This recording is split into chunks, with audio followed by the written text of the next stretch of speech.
خاندان اور دولت۔ ایک اچھی مذہبی لڑکی جو کہ اپنے والدین کی اکلوتی اولاد تھی، فون کی گھنٹی پر نیند سے جاگی۔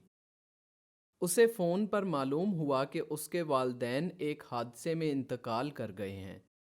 وہ اس صدمے میں خود کو نہ روک سکی اور اونچی آواز میں رونے لگی، کیونکہ وہ اس وقت اپنے آپ کو بالکل تنہا محسوس کر رہی تھی۔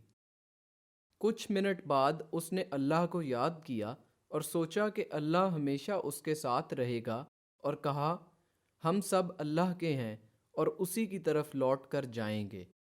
جب اس نے اپنے آپ کو اللہ کے حوالے کر دیا تو اس نے اپنے دل میں سکون محسوس کیا۔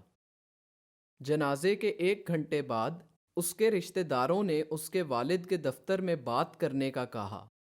انہوں نے اس سے وراثت کے بارے میں پوچھا اور اسے بتایا کہ اس کی تقسیم شرعی قانون کے مطابق ہونی چاہیے۔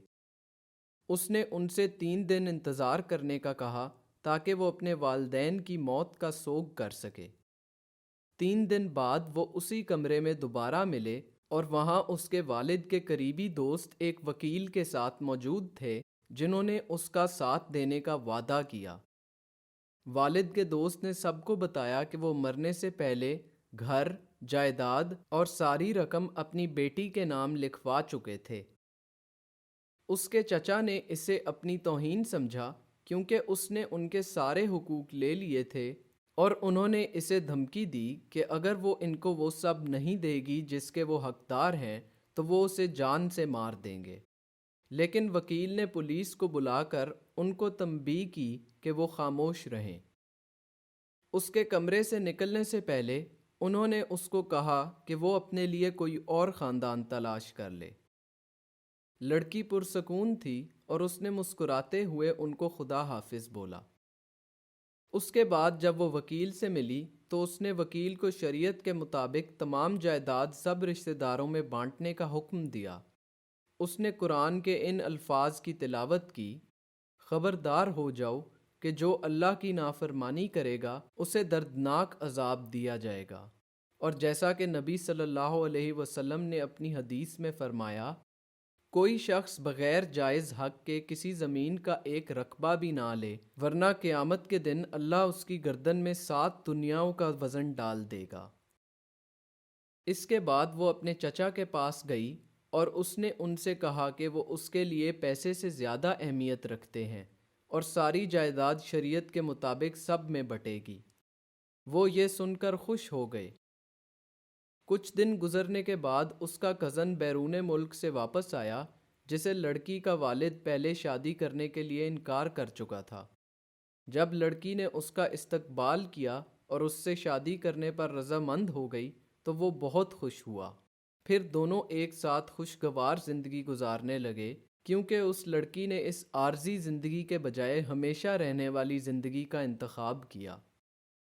يا أيها الذين آمنوا اتقوا الله ولتنظر نفس ما قدمت لغد واتقوا الله إن الله خبير بما تعملون ولا تكونوا كالذين نسوا الله فأنساهم أنفسهم أولئك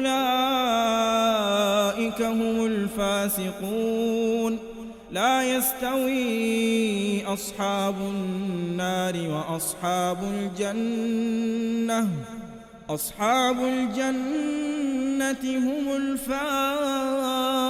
الفائزون لو أنزلنا هذا القرآن على جبل لرأيته خاشعا متصدعا من خشية الله وتلك الأمثال نضربها للناس لعلهم يتفكرون هو الله الذي لا إله إلا هو عالم الغيب والشهادة هو الرحمن الرحيم هو الله الذي لا إله إلا هو الملك القدوس السلام المؤمن المهيمن العزيز الجبار المتكبر سبحان الله عما يشركون هو الله الخالق البارئ المصور له الأسماء الحسنى يسبح له ما في السماوات والأرض وهو العزيز الحكيم